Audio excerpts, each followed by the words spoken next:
और नीतीश कुमार से मैं अपील करूंगा कि मुसलमानों को धोखा देना बंद करे और उनकी उल्टी गिनती शुरू हो चुकी है।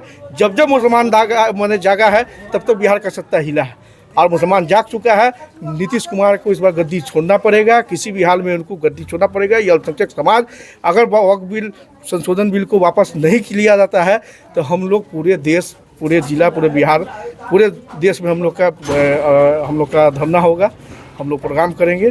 जहाँ तक होगी हम लोग की जो उलमा है उनका जो भी आदेश होगा हम लोग पालन करेंगे, हम लोग प्रदर्शन करेंगे। लगातार जेडीयू में सक्रिय थे, ईमानदारी से हम लोग पार्टी का मुसलमान समाज ने जेडीयू का साथ दिया है। जिस तरह से केंद्र सरकार के द्वारा दोहरी नीति के तहत और मुसलमानों पर खिलाफ एक साजिश के तहत जो बिल लाया गया है, कानून माने संशोधन बिल वक्फ बोर्ड पे लाया गया है, इसका हम लोग पुरजोर विरोध कर रहे हैं। हमारे उलमाओं लोग ने भी विरोध किया है, अफ्तार पार्टी का भी इमारत शरिया ने विरोध किया है, वो एकदम सही था।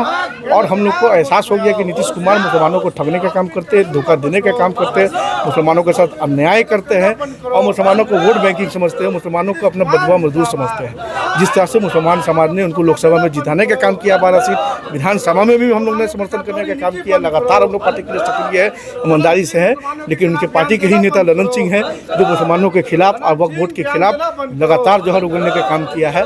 हम लोगों ने बहुत बर्दाश्त किया, लेकिन अब हम लोग बर्दाश्त नहीं किया और हम लोग ने आपसी बैठक करके जो भी कार्यकर्ता मुजफ्फरपुर में जेडीयू के टीम है, जो मैं पूर्व में जिला अध्यक्ष भी रह चुका हूँ, जो लोग सेक्टर अध्यक्ष है, वार्ड अध्यक्ष है, उपाध्यक्ष है नगर के, उन लोग के साथ मैंने बैठक किया, निर्णय लिया और मैं प्रदेश महासचिव हूँ अल्पसंख्यक प्रकोष्ठ में। हम लोगों ने सब निर्णय लेकर इनको त्याग पत्र देने का काम किया है और नीतीश कुमार से मैं अपील करूंगा कि मुसलमानों को धोखा देना बंद करे और उनकी उल्टी गिनती शुरू हो चुकी है।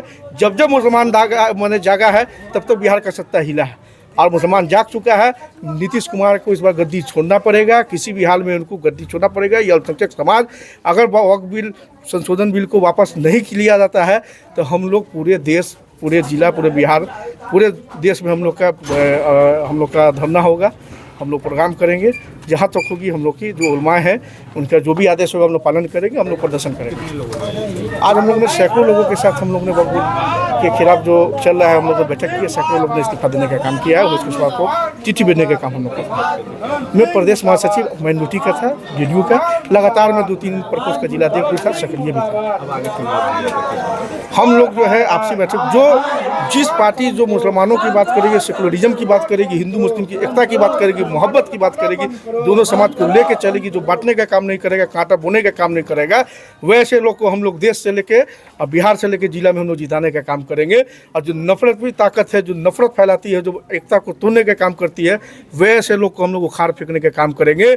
और गांधीवादी और ये जो गांधी जी का सपना है, जो देश एक हो, मोहब्बत में चले, वैसे लोग गांधीवादी विचारधारा के लोग और जो ईमानदार छवि के लोग हैं, जो सेकुलरिज्म को रियल में मोहब्बत करते हैं और लोगों को लेके चलते हैं, वैसे लोगों को जिताने का काम करेंगे। नीतीश कुमार अच्छे थे, नीतीश कुमार लगातार हम लोग के लिए जहाँ तक होता था काम करते थे, लेकिन इस बार उनका चेहरा खुल गया जिस तरह से मुसलमानों के साथ गलत किए हैं।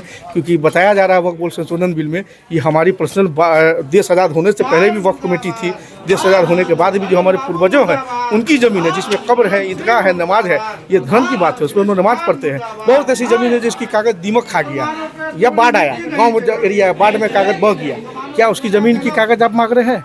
आप हम लोग के नागरिकता पर बने, हम लोग के ज़मीन की कागज़ मांगते हैं, कभी नागरिकता की कागज़ मांगते हैं, कभी 3 लाख भी लाते हैं। क्या आप खेल मजाक कर लिए? आपको मालूम नहीं कि ये कौम, मुसलमान कौम कितनी आज़ादी देश में कुर्बानी दी है, कितने सारे लोग शहीद हुए हैं। क्या जो बिस्मिल्लाह खां है, जो मौलाना APJ अब्दुल कलाम जो उन्होंने मिसाइल बना के दिया, क्या उनकी रूह को, उनकी आत्मा को कितनी शर्म आती होगी कि हमारे समुदाय के लोग, जिस देश के लिए हम लोग ने लहू बनाया, उस देश में हमारे समाज के लोगों को प्रताड़ित किया जा रहा है, परेशान किया जा रहा है।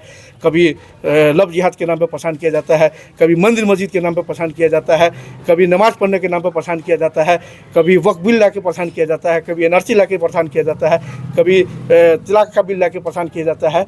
अब मुसलमान नहीं सहेगी, उसके लिए जहाँ तक कि हम लोग की लड़ाई होगी, हम लोग लड़ाई लड़ने का काम करेंगे। मुसलमान जश्न भी मना रहे थे इस बिल पर, वो सब जो है भाजपा के द्वारा एजेंट है, नकली मुसलमान है। कुछ मुसलमान को पैसा दे के इस तरह का काम किया गया है। हमारे जो भी इदारे हैं, जो भी उलमाए दीन है, जो भी मुसलमान के प्रति अच्छे लोग हैं, खुलेआम विरोध कर रहे हैं। पार्टी में भी लोग विरोध कर रहे हैं। जो प्रतिष्ठ हैं, जो लगातार पार्टी में हर पार्टी के सेकुलरिज्म पार्टी के लोग इस्तीफा देने का दौर शुरू हो गया है। जो भी हमारे मर्ते सरिया के हेड उन्होंने भी विरोध किया है। All India Muslim personal law board ने भी, जो भी मुस्लिम के हिमायती हैं सब लोग ने विरोध करने का काम किया है। और जो मुसलमान के साथ खड़ा है, अल्पसंख्यक समाज उसके साथ खड़ा है। जो एकता की बात करेगी हम लोग उनके साथ हैं।